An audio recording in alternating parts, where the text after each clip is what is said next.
شد چشم بنفشه بر بهار، زرد و نیلی در کنار چشم سار. وقت اگر خواب است بیدارش کنیم، عاشقانه باز دیدارش کنیم، عاشقانه باز دیدارش کنیم.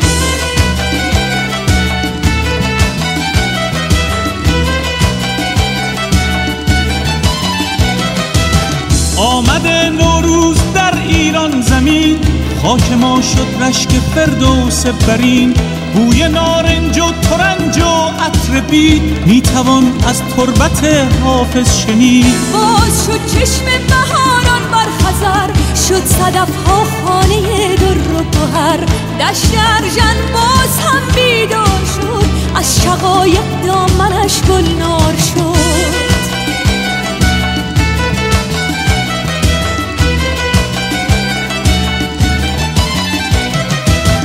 حاسدت آمد که مهمان آمده، بوی نرگس های ایران آمده. خاک من ای قبلگاه عاشقان، نوبهارانت همیشه جاودان. رودهایت پرخروش و بیقرار، کوههایت سربلند و استوار. بند ما همه از خاک توست، تار و پود ما ز خاک پاک توست.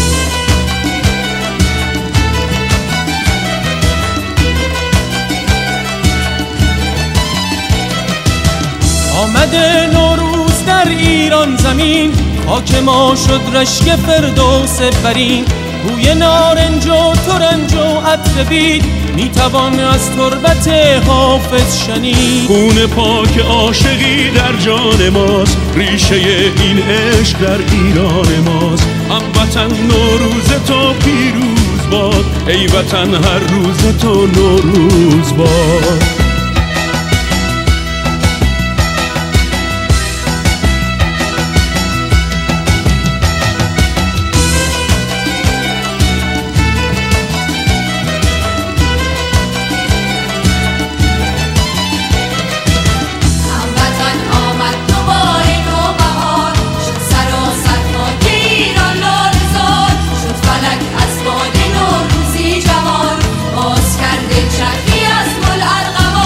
آسمان برداشت زیر ابروی عشق، پر شده دنیا ز عطر و بوی عشق. وقت اگر خواب است بیدارش کنیم، عاشقانه باز دیدارش کنیم، عاشقانه باز دیدارش کنیم.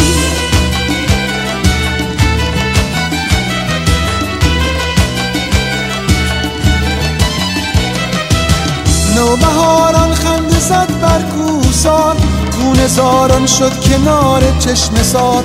قطره شبنم به برگ گل چکید، شانه زد باد بهاران زلف بید. دامن ایران ز گل سرشار شد، ای عزیزان موقع دیدار شد. بعد از این هر روز بهتر روز ما، جاودانه تا ابد نوروز ما.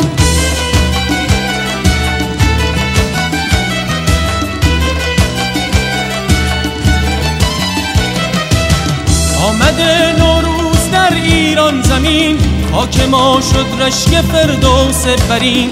بوی نارنج و ترنج و عطر بید، میتوان از تربت حافظ شنید. خون پاک عاشقی در جان ماست، ریشه این عشق در ایران ماست.